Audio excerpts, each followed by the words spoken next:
یہ رب کے بندوں کی شان ہے۔ اور ویسے بھی درویش کہتے ہیں کہ رات پوے تے بے درداں نو نیند پیاری آوے، درد منداں نو تے یاد سجن دی ستیاں وی آن جگاوے۔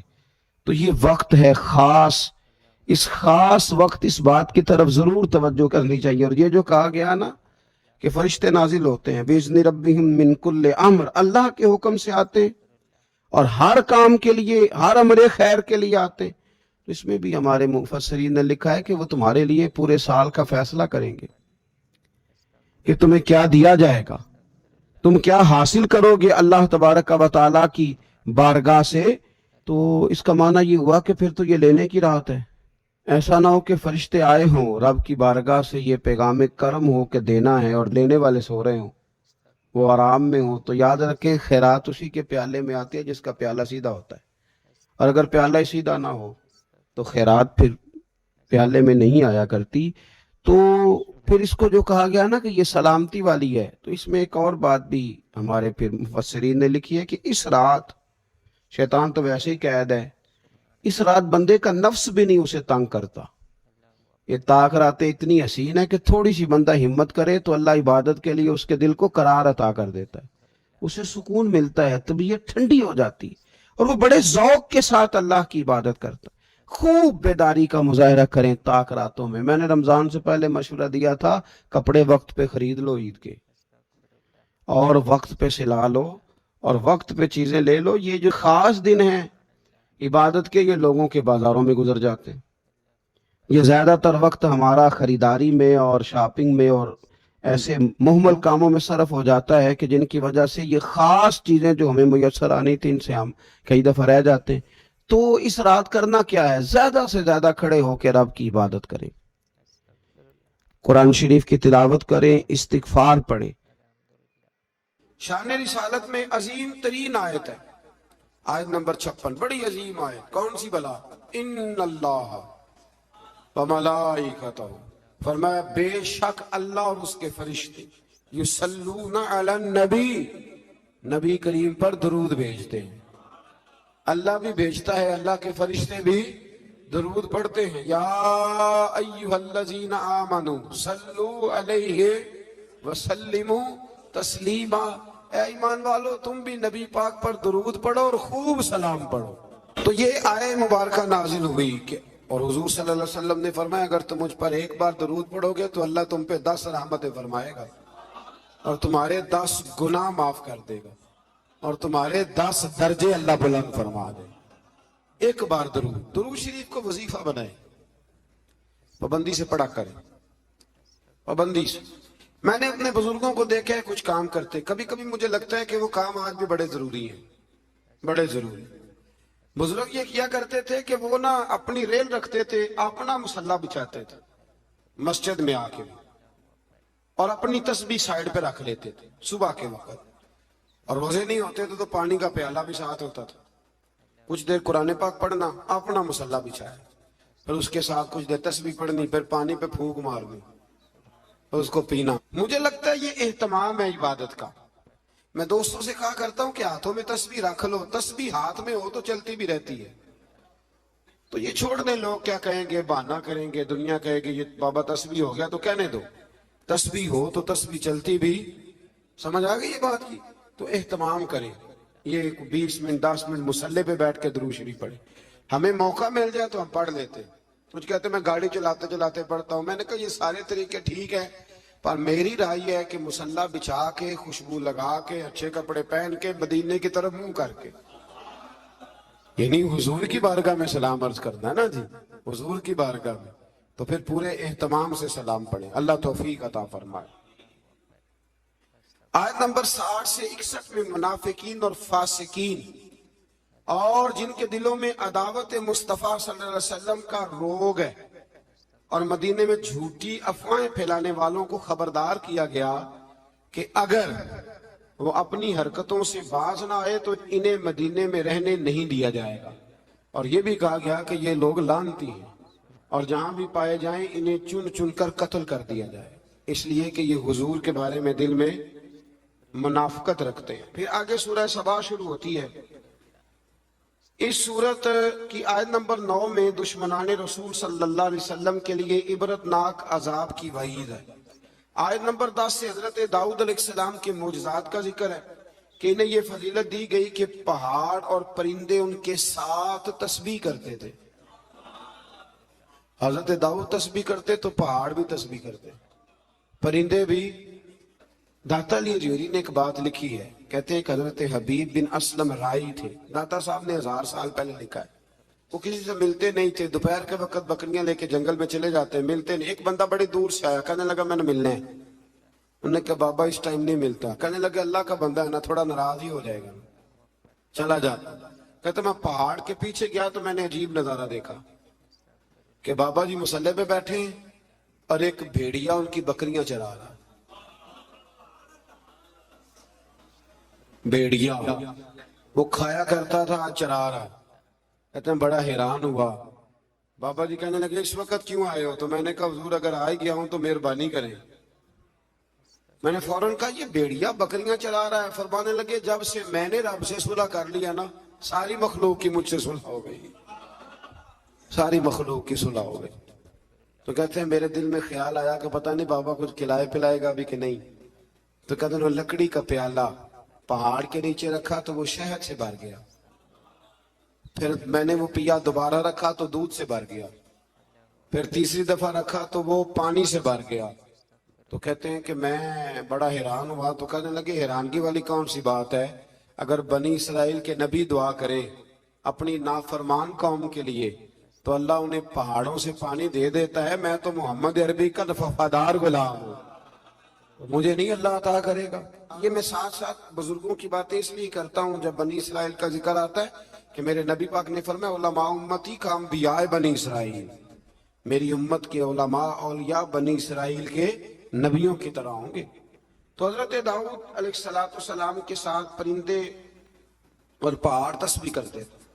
لوہا ان کے لیے نرم کر دیا گیا تھا اور وہ زرہیں بناتے تھے اور باندھنے کے لیے ان میں کڑیاں بھی ڈالتے تھے۔ اسی طرح سلیمان علیہ السلام کے معجزات کا ذکر ہے کہ ہوا ان کے تخت کو تیز رفتاری کے ساتھ اڑا کر لے جاتی تھی اور اللہ تبارک و تعالیٰ کے حکم اور اذن سے جنات بھی ان کا حکم مانتے تھے، جنات بھی ان کا حکم۔ اور اس میں ایک واقعے کی طرف بھی اشارہ ہے۔ وہ ہوا یوں کہ حضرت سلیمان علیہ السلام نے نا بیت المقدس بنانی شروع کی تو ڈیوٹی جنوں کی لگا دی۔ فرمایا چلو بناؤ، یہ قرآن مجید میں ذکر ہے۔ حضرت سلیمان علیہ السلام نے جنوں کی ڈیوٹی لگائی تو پتا تھا آپ کو کہ میرا وقت بھی قریب ہے۔ بعض محدثین نے لکھا ہے کہ یہ 12-15 سال کی عمر میں یا 20 سال کی عمر میں بادشاہ بن گئے تھے، بڑی تھوڑی عمر میں۔ تو ان کو پتا تھا میرا وقت قریب ہے، تو بیت المقدس جو ہے اس کی تعمیر کا آغاز تو کیا تھا حضرت داؤد علیہ السلام نے، ان کے والد نے۔ وہ وصال کر گئے تھے، ان کو وصیت کر گئے۔ حضرت سلیمان ہم اس کو انہی بنیادوں پہ بنا رہے تھے تو ڈیوٹی لگائی جنوں کی کہ بناؤ۔ پتا تھا میرا وقت قریب ہے تو عرض کرنے لگے مالک اگر میں دنیا سے چلا بھی جاؤں تو ان سے پوشیدہ رکھنا، چلا بھی جاؤں تو ان سے پوشیدہ رکھنا، جنوں سے۔ میں پردہ کر گیا ہوں تو اپنی لاٹھی پر ٹیک لگا کے کھڑے ہو گئے، جن کام کرتے رہے، وہ کرتے ہی رہے، کرتے ہی رہے، کرتے ہی رہے۔ ان کو پتا تھا کہ حضرت سلیمان کھڑے ہیں، ذرا بھی حرکت کی نا تو ناراض ہو جائے۔ کچھ نے لکھا ہے کہ کئی مہینے بیت گئے، حضرت سلیمان کھڑے ہیں۔ جب کام مکمل ہو گیا نا تو پھر اللہ نے حکم دیا زمین کو کہ سلیمان کو نہیں، ان کی لاٹھی کو تو کھا جا۔ تو پھر لاٹھی کو زمین نے کھانا شروع کیا۔ وہ لگ جاتی ہے نا کچھ چیزیں لکڑی کو جو کھاتی ہیں، نے کھانا شروع کیا تو ڈنڈا ٹوٹا تو آپ زمین پہ تشریف لائے۔ پھر جنوں کو پتا چلا کہ حضرت سلیمان تو وصال کر گئے۔ کتنی دیر ایسا رہا، اللہ تبارک و تعالی کتنے مہینے نبی، یہ قرآن مجید پڑھ رہا ہوں، آپ 22ویں پارے کی تلاوت کریں تو اگر حضرت سلیمان کتنے مہینے انتقال کے بعد بھی کھڑے رہیں تو ان کو کچھ نہیں ہوتا، تو بتائیے نا پھر حضور کا وہ فرمان کتنا حق اور سچ ہے کہ اللہ نے حرام کر دیا ہے زمین نبیوں کا وجود کھاتی ہی نہیں۔ ان اللہ حرم علی الارض ان تاکل اجساد الانبیاء فنبی اللہ حی فرمایا اللہ نے حرام کر دیا ہے زمین پر وہ نبیوں کے جسموں کو کھاتی. اللہ کے ہر نبی زندہ ہے اور وہ رزق دیے جاتے ہیں. اللہ سمجھنے کی توفیق دے. پھر آیت نمبر 22 سے مشرکین کے باطل معبودوں کی بے بسی کا بھی ذکر ہے، اور یہ کہ اللہ تعالیٰ کے حضور اس کے اذن کے بغیر کسی کو شفاعت کی مجال نہیں. عرض کریں گے وہ اللہ تبارک و تعالیٰ کی اجازت سے کریں گے.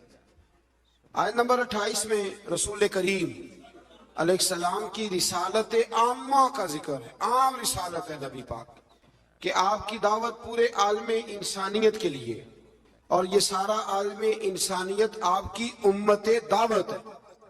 اور جن خوش نصیبوں نے ایمان قبول کر لیا وہ امت اجابت ہے.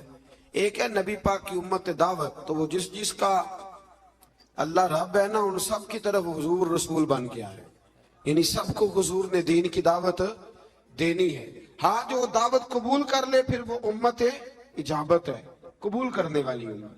اگلی آیات میں اسی مفہوم کو بیان کیا کہ اپنے عہد کے جابروں اور متکبرین کو آخرت میں ان کے عہد کے کمزور طبقات کے لوگ یہ کہیں گے کہ ہمارے ایمان سے محرومی کا سبب تم بنے تھے.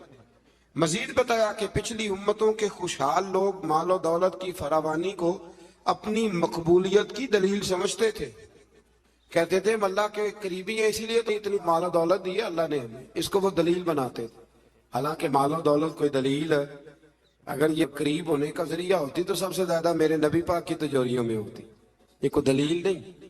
اللہ نے فرمایا کہ اس کا قرب مال و دولت کی فراوانی سے نہیں ملتا بلکہ ایمان اور عمل صالح کی دولت سے ملتا ہے. اور رزق کی کشادگی یا تنگی کا تعلق کسی کی فضیلت یا بے توقیری سے نہیں ہے، بلکہ یہ اللہ تعالیٰ کی حکمت ہے کہ کبھی وہ نعمتوں کی فراوانی امتحان کے طور پر فرماتا ہے اور کبھی آزمائش میں مبتلا کر کے بندے سے امتحان لیتا ہے. آیت نمبر 40 میں اللہ تعالیٰ کے فرشتوں سے سوال کہ کیا یہ لوگ تمہاری عبادت کرتے ہیں. فرشتوں کا اللہ تعالیٰ کی تسبیح بیان کرتے ہوئے اس کی بندگی کا اظہار کیا. اس بات کا اللہ نے اس آیات میں ذکر کیا. آیت نمبر 45 میں فرمایا کہ ان کفار سے پہلے جن لوگوں نے رسول کو جھٹلایا، ہمارے رسولوں کو، ان سے قوت اور دبدبہ میں وہ لوگ زیادہ مضبوط تھے. آج جو جھٹلا رہے ہیں نا قریش والے، تو جو پہلے جھٹلاتے تھے وہ قوت اور دبدبے میں زیادہ مضبوط تھے، لیکن وہ بھی اللہ تعالیٰ کے عذاب سے بچ نہ سکے. تو جب وہ نہیں بچ سکی قومیں عاد اور قومیں سموت اتنی تگڑی قومیں، تو یہ تو بات ہی کوئی نہیں، تو بات ہی کوئی نہیں. اللہ اکبر. آخری آیات میں فرمایا کہ روز حشر کفار کی خواہش ہوگی کہ عذاب سے نجات مل جائے، مگر ان کی یہ خواہش پوری نہیں ہوگی. پھر سورہ فاتر شروع ہو جاتی ہے اس سے آگے. تو اس کی آیت نمبر 5 میں تمام انسانوں سے خطاب کرتے ہوئے فرمایا کہ قیامت کا وعدہ حق ہے، اور دنیاوی زندگی کی لذتوں میں کھو کر کہیں دھوکے میں نہ پڑ جانا. اور شیطان تمہارا دشمن ہے، اس لیے تم بھی اسے اپنا دشمن ہی سمجھو. اس سے جرانے لگانے کی ضرورت، اس سے دوستیاں نہ کرتے، پھر اس کے لیے تیاری نہ کرو. یہ رمضان کے آخری دن شروع ہو جاتے تو ہمارے بچے موٹر سائیکلیں تیار کرنی شروع کر دیتے، یعنی اہم رمضان میں. مجھے کچھ لوگ کہتے ہیں کہ یہ عید والے دن بڑی طوفان بدتمیزی ہوتی ہے، تو میں کہتا ہوں کہ اللہ تعالیٰ ہمیں معاف کرے، ہوتی عید والے دن ہے پر اس کی تیاری رمضان میں ہوتی ہے. تو کتنا بڑا جرم ہے. یعنی ادھر چاند رات کا اعلان ہوگا تو ادھر تماشا لگ جائے. ہمیں احتیاط کرنی چاہیے. حضور علیہ السلام نے فرمایا تو یہ جو چاند رات ہوتی ہے نا، یہ تو مزدور کو مزدوری ملنے کا وقت ہوتا ہے. تو لوگ ہیں کہ وہ کھیل کود میں لگ جاتے ہیں. اللہ سمجھنے کی توفیق دے. آیت نمبر 9 سے 13 تک ایک بار پھر اللہ تعالیٰ کی قدرت کے تحت بارش کے نظام کا ذکر ہے. انسان کو اس کے جوہر تخلیق کی طرف متوجہ کیا گیا تاکہ سرکشی کا شکار نہ ہو، اور وہ یہ کہ مادہ کے پیٹ میں حمل کو بھی اللہ جانتا ہے، اور یہ کہ کس کی عمر میں درازی ہے یا کس کی عمر میں کمی ہے وہ سب اللہ نے کتاب تقدیر میں لکھ دیا ہے. آیت نمبر 12 سے فرمایا کہ میٹھے اور کھارے پانی کے سمندر برابر نہیں ہوتے. میٹھے اور کھارے پانی کے سمندر برابر نہیں ہوتے، لیکن فرمایا سب سمندروں سے تمہیں مچھلی کا تازہ گوشت ملتا ہے، پانی جیسا بھی. اور تم ان سے پہننے کے زیور بھی نکالتے ہو، اور کشتیاں پانی کو چیرتی ہوئی چلی جاتی ہیں۔ نظام لیل و نہار اور شمس و قمر اسی کے حکم کے تابع، اسی کے حکم کے۔ یہ چاند سورج اگر کسی انسان کے قبضے میں ہوتے تو کب سے اختلاف ہو گیا ہوتا، کوئی کہتا ادھر سے نکل، کوئی کہتا کم از کم جو حکومت بدلتی وہ تو ضرور بدلتی ایک دفعہ، یہ پچھلے لایا ہے لہذا معاذ اللہ ہم نہیں چلنے دیں گے۔ تو اللہ نے فرمایا یہ اللہ کے تابع، رات دن کا آنا بھی اللہ کے، اور نظام شمس و قمر بھی اللہ کے۔ آیت نمبر 18 میں بتایا کہ کوئی بوجھ اٹھانے والا دوسرے کا بوجھ نہیں اٹھائے گا، یعنی ہر ایک کو اپنے اپنے عمل کا جواب دینا ہوگا، اور جو تزکیہ اور تقوی اختیار کرے گا تو اس کا فائدہ اسی کو پہنچے گا۔ پھر فرمایا اندھا اور دیکھنے والا، ظلمت اور نور، سایہ اور دھوپ، زندہ اور مردہ لوگ برابر ہو سکتے نہیں۔ یہاں کفار اور منکرین کو اندھے، ظلمت، دھوپ اور مردے سے تشبیہ دی گئی، اور گویا اللہ کریم نے اہل ایمان کو آنکھوں والا کہا، نور والا کہا، سائے والا کہا، اور فرمایا یہ ہیں وہ جو زندہ ہیں۔ کافر زندہ رہ کے بھی زندہ، اقبال نے کہا تھا زندگی زندہ دلی کا نام ہے، اور مردہ دل کیا خاک جیا کرتے، تو دل زندہ ہو تو پھر ہر شے۔ ایک دانشور کا ایک قول ہے، وہ کہا کرتے تھے رشتے احساس کے ہوتے، رشتے اور احساس نہ ہو تو پھر رشتے بھی۔ آپ کو پتہ ہے نا، بہن کا اگر خیال آ گیا تو پھر بہن ہے، لیکن اگر بھائی کہے کہ نہیں جی میرے بہنوئی نے ضائع بڑے کیے ہیں پیسے، وہ تو سارا اس خاندان کو چلا جائے گا تو میں بہن کے بچوں سے، تو یہ احساس ختم ہو گیا۔ تو فرمایا کہ یہ زندہ رہتا ہے، جو مومن ہوتا ہے مومن زندہ ہوتا ہے، کافر مردہ ہوتا ہے، اس لیے کہ اس کا دل مردہ ہوتا ہے۔ اللہ تعالیٰ نے ان آیات میں یہ بھی بتایا کہ حجت الہیہ قائم کرنے کے لیے ہر قوم کی طرف نذیر یعنی روشن دلائل اور الہامی کتابیں دے کے نبی اور رسول بھیجے گئے، لیکن ہر دور میں پیغام حق کو جھٹلانے والے موجود رہے۔ آیت نمبر 27 میں فرمایا کہ ایک پانی سے مختلف رنگوں کے پھلوں، ایک ہی پہاڑی سلسلے سے مختلف رنگوں کے پہاڑ، ایک نوع انسانی سے مختلف رنگوں کے لوگ، اور چار پائوں اور جانوروں کو مختلف رنگوں میں پیدا کرنا، یہ اللہ تعالیٰ کی وحدانیت کی دلیل ہے۔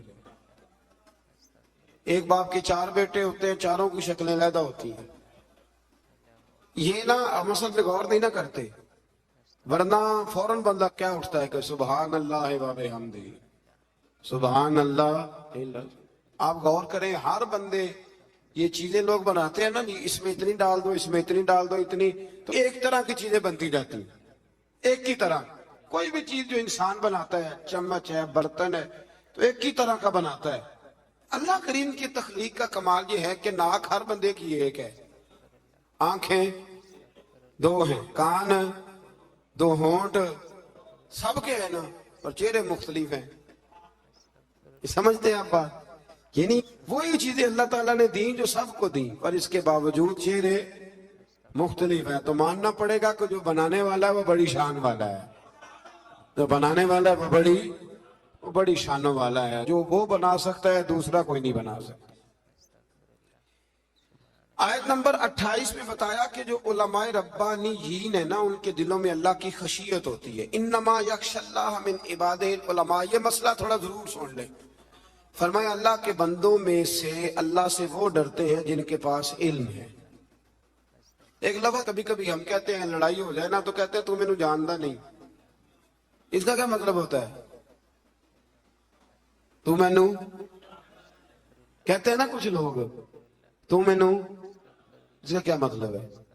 اس کا مطلب ہے کہ تو میرے سے لڑائی کر رہا ہے، تو میری طاقت نہیں جانتا، میرے تعلقات نہیں جانتا، یہ ترجمہ اس کا۔ تو میری دولت کو نہیں جانتا، میں کتنے لوگ میرے ہیں چاہنے والے، پیار کرنے والے، یا میرے خاندان والے، تو جان، یہ مطلب ہوتا ہے کہ تو مجھے جانتا۔ جو جانتا ہوتا ہے وہ ڈرتا ہے، جو نہیں جانتا وہ ایسے ہوتا ہے۔ جو بندہ رب کو جانتا نہیں نا وہ نہیں ڈرتا، اور جو جان لیتا ہے نا وہ ڈرتا ہے۔ پتہ چل جاتا ہے کتنی قدرتوں والا ہے میرے رسول کریم۔ علیہ السلام نے فرمایا میں تم سب سے بڑھ کر رب کو جانتا ہوں اور میں تم سب سے زیادہ اللہ سے ڈرتا ہوں. اس لیے زیادہ باتیں کرنے والا عالم نہیں ہوتا، اللہ سے زیادہ ڈرنے والا عالم ہوتا ہے. جو بندہ کہتا ہے میں کسی کو بولنے نہیں دیتا، میں بڑی کہانیاں سناتا ہوں، تو یہ علم کی علامت نہیں. انما یخشی اللہ من عبادہ العلماء، اللہ کے بندوں میں سے جو عالم ہیں وہ اللہ سے ڈرتے ہیں. اگر تو زیادہ ڈرتا ہے تو تو بڑا عالم ہے، اگر تو نہیں ڈرتا پھر تو ان پڑھ ہے. یہ تو اپنے آپ سے پوچھ لے. اب لوگ کہتے ہیں جو جری ہو جائے، جو بے دریغ بولے وہ عالم ہے. نہ بھائی، جو سوچ سوچ کے بولے، جو ڈر ڈر کے بولے، جو احتیاط سے بولے، اصل عالم وہی ہوتا ہے. اللہ توفیق عطا فرمائے. آیت نمبر 32 میں اللہ تعالیٰ نے اپنے نیک بندوں کی برگزیدہ اور چنیدہ اور نیکی کے کاموں میں سبقت کرنے والے فرما کر جنت کی ان نعمتوں کا ذکر فرمایا جو اللہ تعالیٰ نے ان صالح بندوں کے لیے تیار کی ہوئی. پھر آیت نمبر 40 میں مشرکوں کے معبودان باطلہ کا ذکر ہے. آیت نمبر 41 سے فرمایا کہ اللہ تعالیٰ آسمانوں اور زمینوں کو اپنے مرکز سے ہٹنے نہیں دیتا، اور اگر وہ اپنے مرکز سے ہٹ جائیں تو اللہ کے سوا کوئی دوبارہ ان کو اپنی جگہ پہ قائم کرنے والا نہیں ہے.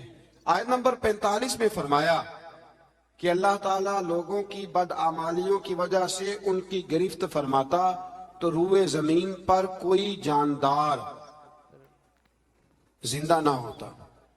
اگر اللہ تعالیٰ لوگوں کے گناہوں کی وجہ سے ان کو پکڑتا تو پھر کوئی موجود مر گئے ہوتے، سارے ختم ہو گئے ہوتے. لیکن وہ ایک وقت مقررہ تک انہیں ڈھیل دے رہا ہے. پس جب ان کا وقت آ جائے گا تو اللہ تعالیٰ اپنے بندوں کو خوب دیکھ رہا ہے. اللہ تعالیٰ ہم سب کی